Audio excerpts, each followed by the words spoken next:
Започваме с приготвянето на рецептата. Към каймата добавяме настъргания кашкавал, бирата, лютата чушка, галетата, магданоза, яйцето, лука.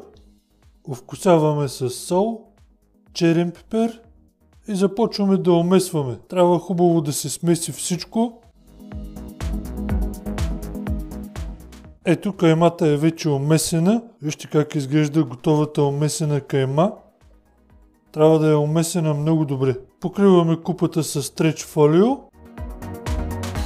Прибираме в хладилника за поне 2 часа. 2 часа по-късно време е да оформим кюфтенцата. С мокри ръце започваме да оформяме малки кюфтенца и си ги подреждаме върху тавичка с хартия за печене.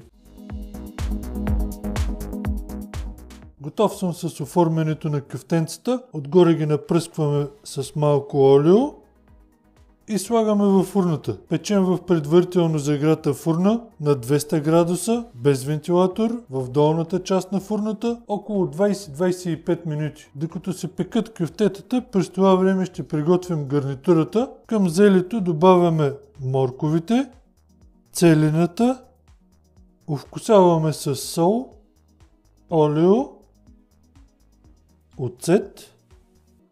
Разбъркваме да се смеси всичко добре, като леко намачкваме зелето.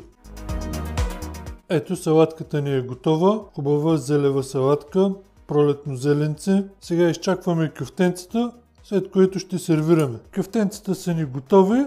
Ето вижте как изглеждат. Току-що ги извадих от фурната. Много добре. Хубави, златисти.